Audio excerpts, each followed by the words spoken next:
오늘 우리가 읽어가는 말씀 사무엘상 15장입니다.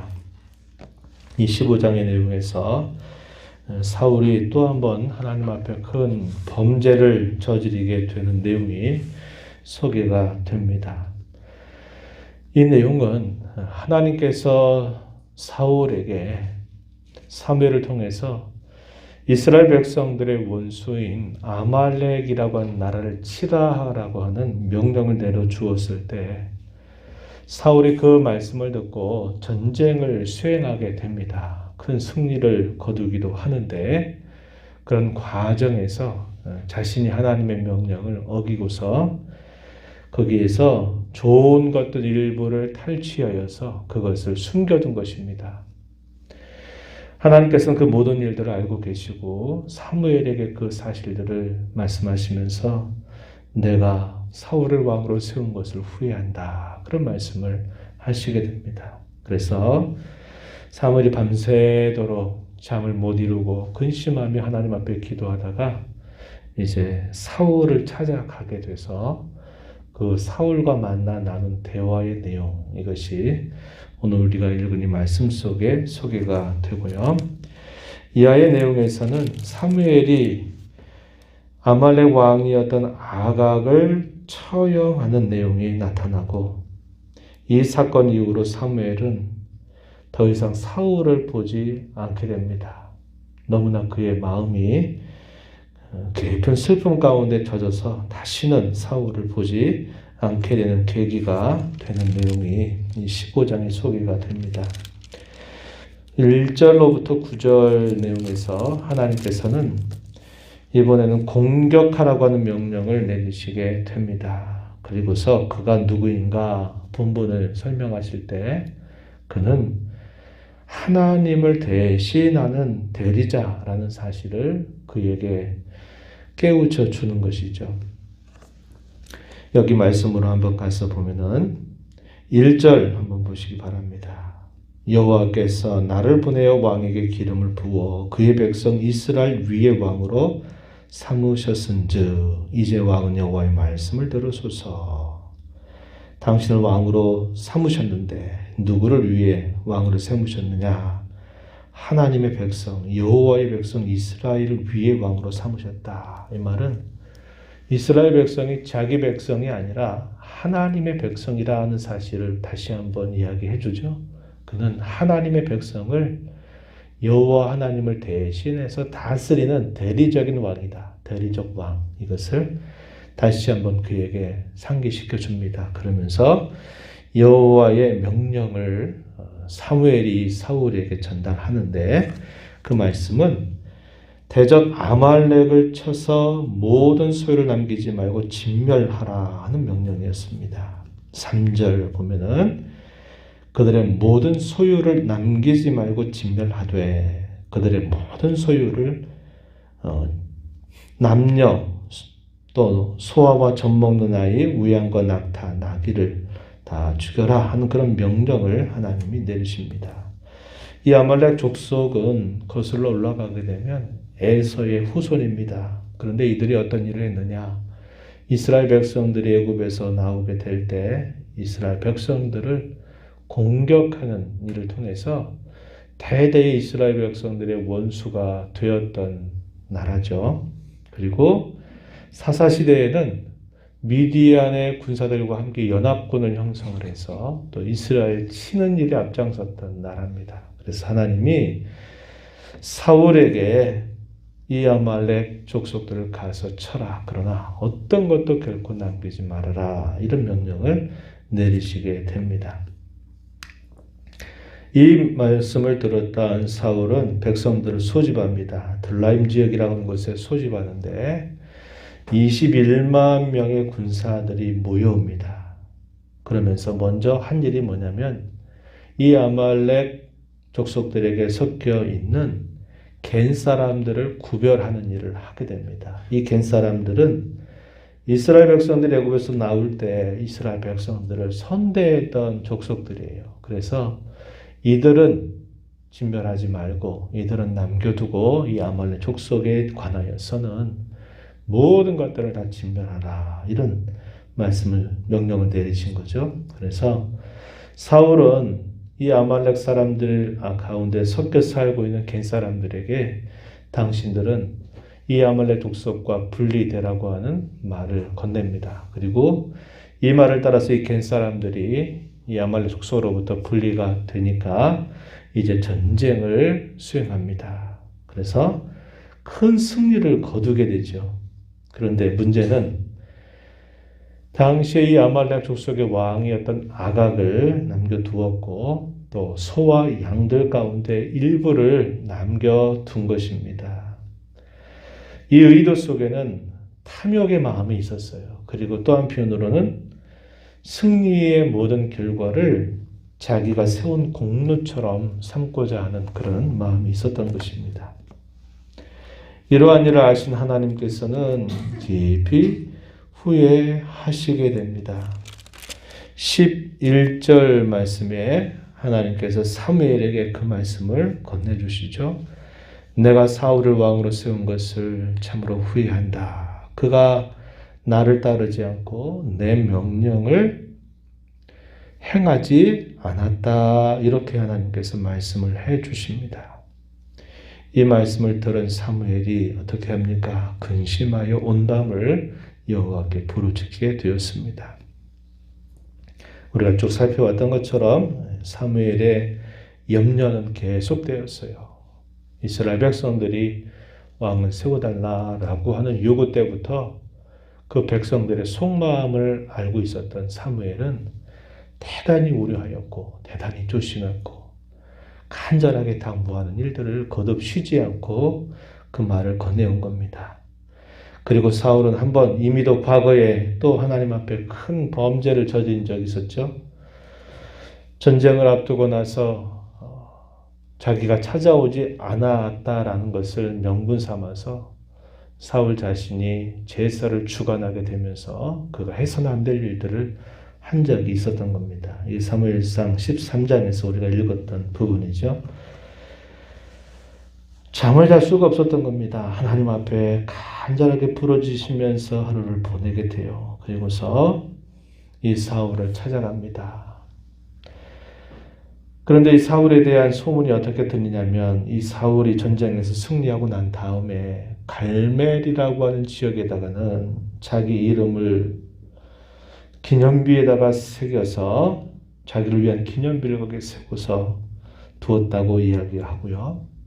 당시에 이제 세웠던 중심지 길갈이라고 하는 곳으로 사울이 옮겨갔다 하는 이야기를 듣게 된 겁니다. 그런 가운데 이제 이 사무엘이 사울을 찾아가서 만나게 됩니다. 그리고 그와 대화를 나누게 되는데요. 이 사울은 계속적으로 자신이 죄를 범하는 실수, 잘못을 계속 범하고 있음을 보여줍니다. 13절에 이 사울이 사무엘에게 한 말을 보니까 이렇게 말하죠. 원하건대 당신 여호와께 복을 받으소서 내가 여호와의 명령을 행하였습니다. 라고 말하자 사무엘이 이야기합니다. 그렇다면 내 귀에 들려오는 이 가축의 소리는 도대체 어떻게 된 일입니까? 라고 묻습니다. 그에게 회개할 기회를 주는 거죠. 그런데 이 사울의 태도가 어떻게 나타나냐면 변명을 하는 것입니다. 15절 가서 보면은 이렇게 말하고 있어요. 그것은 무리가 아말렉 사람에게서 끌어온 것인데 백성이 당신 하나님 여호와께서 제사하려 하여 양들과 소들 가운데서 가장 좋은 것을 남긴 것입니다. 그 외의 것은 우리가 다 진멸했습니다. 라고 이렇게 말합니다. 변명을 하는 거죠. 여호와께 제사하려고 좋은 것을 하나님 앞에 드리려고 이렇게 한 것이다 라고 변명을 하는 겁니다. 그런데 이 마음 속에는 탈취하는 마음, 탐하는 마음들, 자기의 그 전쟁의 승리의 결과를 가지고 자기를 높이려고 하는 마음이 그 마음 속에 있었던 겁니다. 그러면서 거짓말을 하고 변명하는 태도를 갖게 되는 겁니다. 그러자 이 사무엘이 하나님께서 그에게 주시는 말씀을 전달하죠. 17절 가서 보면은 왕이 스스로 작게 여길 그때 이스라엘 지파의 머리가 되지 아니하셨습니까? 여호와께서 왕에게 기름 부어 이스라엘 왕을 삼으시고서 명령을 내리시기를 아말렉 사람들을 다 진멸하라고 분명히 이야기하셨는데 어찌하여 왕은 이 하나님의 명령을 순종하지 않았습니까?